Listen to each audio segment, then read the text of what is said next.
TK Fajar melaksanakan masa pengenalan lingkungan sekolah yang merupakan periode penting bagi siswa baru, apalagi untuk pendidikan anak usia dini, di mana pendidikan anak usia dini adalah jenjang pendidikan pertama dan yang paling utama bagi anak untuk duduk di bangku sekolah.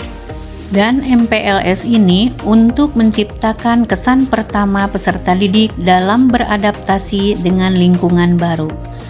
Dan penting bagi seorang pendidik untuk memastikan bahwa sekolah ini menyenangkan untuk peserta didik, di mana kegiatan masa pengenalan lingkungan sekolah ini dibuat dengan cara yang aman, nyaman, dan mendukung terhadap perkembangan peserta didik. Adanya tujuan MPLS di satuan pendidikan kami, saya selaku kepala sekolah mempunyai inovasi di mana MPLS ini perlu perencanaan yang matang agar tercipta atau terselenggara MPLS yang sukses. Selaku kepala sekolah, membentuk tim khusus yang bertanggung jawab atas pelaksanaan MPLS ini. Di antaranya guru, kepala sekolah, juga keterlibatan orang tua. Dengan keterlibatan orang tua bertanggapan terhadap masa pengenalan lingkungan di satuan pendidikan kami dengan melihat program atau kegiatan masa pengenalan lingkungan sekolah ini tentu sangat mendukung sekali. Dan itu merupakan motivasi bagi kami untuk memberikan pelayanan atau program yang terbaik agar kegiatan MPLS ini berjalan sesuai dengan harapan. Rencana ke depan, saya selaku kepala sekolah tentunya ingin lebih baik dan lebih baik lagi dalam melaksanakan MPLS di satuan pendidikan kami. Dengan cara bekerja sama yang baik dengan warga satuan pendidikan dalam mencurahkan ide-ide, inovasi-inovasi dalam meningkatkan berbagai aspek kebutuhan peserta didik, baik itu program masa pengenalan lingkungan sekolah ataupun kelengkapan fasilitas atau sarana prasarana di satuan pendidikan kami, agar peserta didik ataupun orang tua merasa aman, nyaman, dan menyenangkan. Kesan pertama anak bersekolah menjadi tujuan penting kami ketika melaksanakan masa pengenalan lingkungan sekolah. Kesan pertama yang menyenangkan tentu perlu dipersiapkan. Nah, salah satunya yang kami persiapkan yaitu membuatnya program perencanaan masa pengenalan lingkungan sekolah yang menyenangkan dengan menerapkan 6 fondasi pendidikan.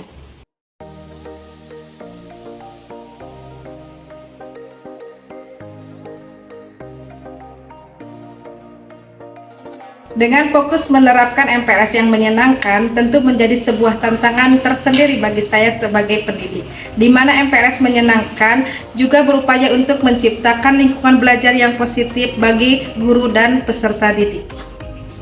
Peran orang tua tentu sangat penting dalam kegiatan masa pengenalan lingkungan sekolah ini. Dengan orang tua mendukung peserta didik untuk bersekolah di lembaga kami pun, itu sudah menjadi kebanggaan untuk kami tersendiri.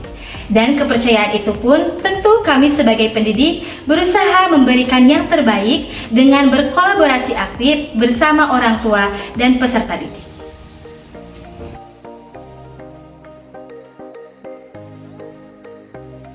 Perkenalan terlebih dahulu, nama saya Helmi. Hari ini saya mengantarkan anak saya yang bernama Yumna ke sekolah TK Fajar, TK Negeri Fajar yang berada di Cintakarya. Perasaan saya mengantarkan anak ke sekolah ya jelas bisa dibilang senang karena ini adalah hari pertama saya mengantarkan anak ke sekolah, melihat dia tumbuh kembang dengan baik.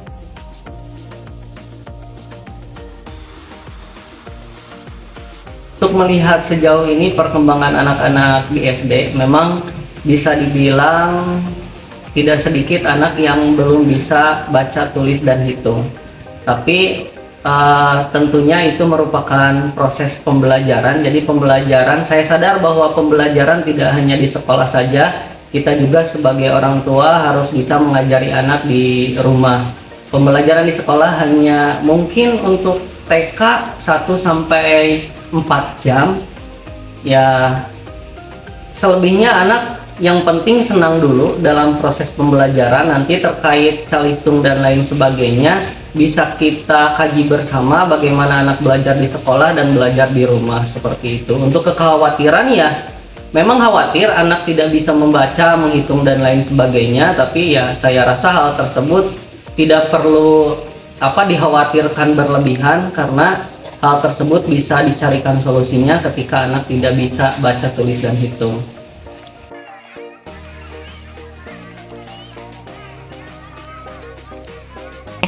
Nah, harapan saya untuk guru-guru di sekolah SD kelas 1, karena memang